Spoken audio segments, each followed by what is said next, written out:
And we are back. We are now going to go and say a very good morning here to the Honourable Minister of Transportation for the Government of Newfoundland and Labrador, the member for Topsail District, Paul Davis. Good morning. Good morning, Randy. How are you? Well, now, while you've called on a morning when apparently MHAs are supposed to be persona non grata, what do you think? You guys are manipulating polls all over the place, so what am I supposed to do? Well, I'm actually calling you this morning to talk about the ferry service, which is very important to people. Yeah, but you got to respond to a little dig like that. Come on. Well, I know, and look, Randy, I can tell you, polls are done on a regular basis, and I can tell you, in the world where I sit, I have people contact me on a regular basis and bring polls to my attention. Mm-hmm. And if it be people within our own party, supporters, constituents, friends, and so on, who have an interest in them, very like-minded people. And they bring it to my attention quite often to say, "Did you see this poll today?" And that happens in our circles. I know from the article in Saturday's paper.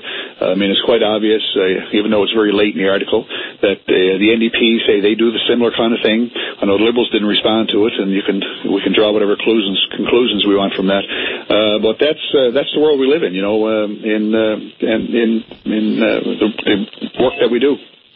Well, you make a point, I think, that, yes, everybody is in that pool, and maybe all of you should get out of that pool. But that's, a debate that we're carrying on here this morning, obviously about it. But I want to talk to you about a debate directly to you and your department this morning. The mayor of St. Brendan says he's spitting mad about government's plans to shuffle provincial ferry schedules to accommodate a bunch of refit work. You probably heard the story. One of the things that's going to happen is that the Grey Sparks, one of the newer ferries, going to be moved from St. Brendan's to Bell Island as a replacement for the Beaumont Hamel, which will enter refit for about 10 weeks starting next week. And the mayor of St. Brendan's is saying, "Oh, come on now." Does he have a point here? She, I'm sorry, it says he here, but she. Yeah, well, what happens is we have a provincial fleet, and this is a provincial fleet of vessels that we have three categories. We have vessels that are owned and operated by the province. We have vessels that are owned by the province and operated by contractors, and we have vessels who are owned and operated by contractors. So we have three different types of services, and it's a provincial fleet. It's a fleet that we have to utilize to provide those services. And when we go through refits, we have mechanical failures and breakdowns, which what happens when you have anything that's mechanical. We have to move vessels from time to time. We have to move vessels from service to service so that we can minimize the negative impacts on the people who depend on these services and provide the best service that we can. And we don't have an abundance of vessels tied up just waiting in case someday we may need them. So we have to utilize the vessels that we have to the best abilities that we have. So in the case of St. Brendan's, if I can focus on that one just for a few minutes first, we have a swing vessel called Sound of Islay. Now, the Sound of Islay is an older vessel. It serviced St. Brendan's for a period of time previously. It runs well. It works well. It's maintained as all our vessels are. And that's a vessel that carries 15 vehicles and 49 passengers.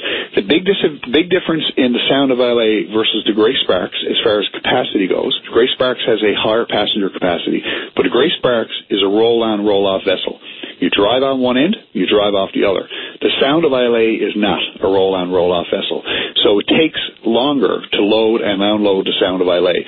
So what Mayor Brumfield is suggesting is that she should keep the Grey Sparks in for her community, and the Sound of Islay should go to Bell Island. Bell Island is a much bigger service, has a much bigger demand on it than the St. Brendan. St. Brendan is actually, and the information that I have tells me St. Brendan's on an average crossing carries 3 vehicles. So it's and has a capacity to carry 16 in the case of the Grey Sparks, and 15 in the case of Sound of Islay. So Sound of Islay is very well equipped to provide the service to St. Brendan's. We do not have within our system a spare ferry, right? We don't have a backup, do we? Well, we had two. Like the Sound of Islay we call it a swing vessel, and that is essentially a backup. Now we had the second one, the Nonia. Now the Nonia, you know the history on the Nonia probably as well as I do. When the Nonia was a 1986 vessel, purchased by government in 1999, purchased the Nonia for 1.2 million. Yeah. 1.2 million. The plan, as I understand it, was to spend $1 million on it and have that operational as a swing vessel. 6 years later, the vessel still was not in operation. We had taken over government and inherited the Nonia. We had spent $9.8 million to put that vessel in operation in 2005. Now, from 2005 to 2012, we spent essentially another $2 million a year to keep it going. And now we're in a place where, in order to return that vessel to service, it's going to take a year for it to undergo a refit, and it's going to cost upwards of $9 million to return that vessel to service. And then what the people in the business of maintaining and repairing ferries and the people in my department who know ferries are telling me that we anticipate it's going to cost us another $2 million a year. Yeah, well, I mean, you got to sink for another 5 years. So you got to sink that. You got to sink that thing. That's, you got to get rid of that. I don't think anybody. But here's the real challenge for you is this. I read this schedule change here. The Hazel McIsaac is going to return to Green Bay following its refit. Sound of LA is going to move to St. Brendan's. The Grey Spark's going to go from St. Brendan's to Bell Island, blah, blah, blah, blah. And I'm saying, aren't you better off not causing all of that fuss? Even if somebody has to suffer, for the want of another word, Minister, the slings and arrows of their service being interrupted, how come every time we have this problem, it's like a cascading event, right? Everybody gets that. Why couldn't you leave the Hazel McIsaac? Yeah, leave it where it is. Well, McIsaac's normal scheduled run is in Green Bay, and McIsaac's was out for a refit. Is actually back to Green Bay now, and the Sound of LA was there as a swing vessel. So what happens is McIsaac returns to Green Bay. Then the Sound of LA is moving out of Green Bay. Green Bay has heavier ice than St. Brendan's, and is actually having trouble in ice as we speak. And we're trying to move the Sound of LA to St. Brendan's, but is having trouble up there last night and this morning because of weather and sea conditions. So we have to move that vessel out because it doesn't operate as well in ice conditions. Now, Mayor Veronica Broomfield says the residents of St. Brendan's are upset. They are going to protest to ensure they don't lose their boat. I think the fear, Minister, is that this is not a temporary problem. Their fear is that this boat, once gone, because it is a new, more reliable ferry than an awful lot of what we've got in the fleet. It is. And I think they're fearful that once gone, no return. Well, we have to use the resources available to us, and the difficulty when you're operating multiple vessels, these are all multi-million-dollar operations. We spend over $80 million a year in operating our. It's a significant investment, and we are at the mercy of the conditions we face, if it be sea, ice, weather, and mechanical. And we have to utilize the resources we have available. Now, we've announced we're moving forward with the construction of 2 new vessels, and another new swing vessel, a 42-meter swing vessel, very similar to the Hazel McIsaac and Grey Sparks, much the same design, same vessel essentially. We've announced we're moving forward with the construction of a new vessel to replace the Captain Earl Windsor, which is essentially our largest fleet for our providing service to remote areas. So that's 3, right? So that's 2 new ones there.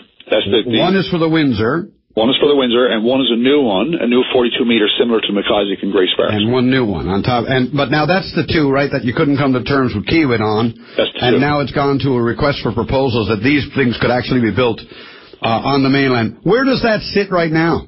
Well, the RFP is out. There's a 90-day call period on the RFP, and we're waiting for submissions to come in and for that process to take its course. And it takes about 2 years to build a new vessel. The other thing that we're doing as well, Randy, is that we have people who are in the business, in the ferry business and vessel business, who are out looking for us, and we have our own contacts throughout the world where we're trying to find any opportunities where we can acquire short, medium, or long-term leases or contracts or any other means to acquire a vessel that we could utilize in our fleet. Because we are down a vessel now with the Nonia, and so we're looking for other opportunities to beef up the fleet so that we can provide a more reliable service. And in these services, I mentioned we spend $82 million. Like, they're heavily subsidized. And just to go back to St. Brendan's, because I know Mayor Broomfield is the one that's been speaking about this throughout the weekend.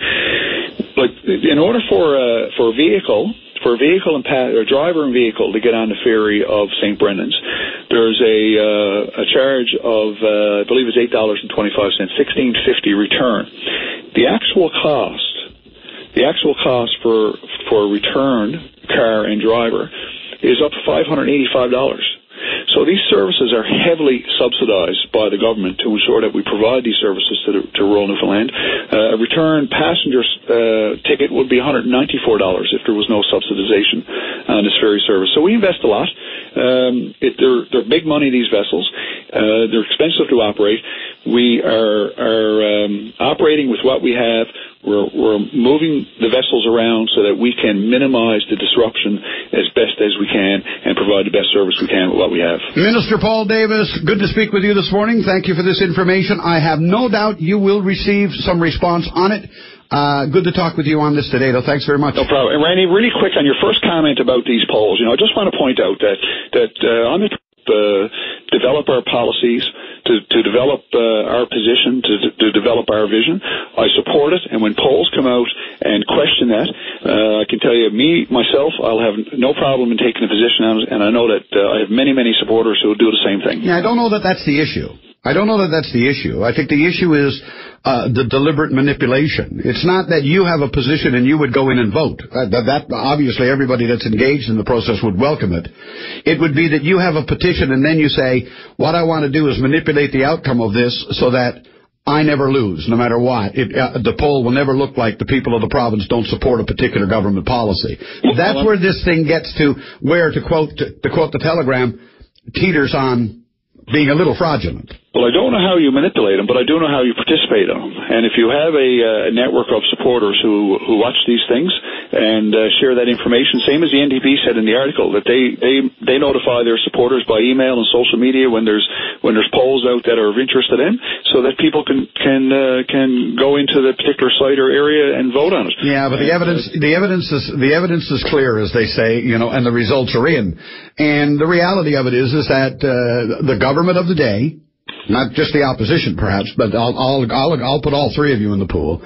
The government of the day manipulates these polls for the purposes of trying to leave the impression that people support their initiative, when really you would think that what they would do is recognize it's an unscientific poll, but it does have an indication of where people's thinking would be, and they'd be best to leave it alone and get the results at the end of the day and look at it and say, you know what, maybe we're on a path here that's not appropriate. Well, I don't know how we... But anyway, that's where I would go with it. But I don't know how the government would, or us as members or supporters of the government, would not participate in a poll when the opposition, whose role is to oppose the position of the government, are clearly saying that they make an effort to ensure that people support their position. Which listen, this is a classic pox on all your houses. But the reality of it is there's nothing that says you shouldn't participate in the poll. And maybe I'll say this, maybe some of the blame lies with us. We create these polls, but maybe we don't have enough security features on them so that hanky-panky can't occur. Maybe that's the problem. I don't know. Not only do you create them, but you also set up a circumstance where people can anonymously put in comments, which is fine, and I appreciate people's right to speak and that type of thing.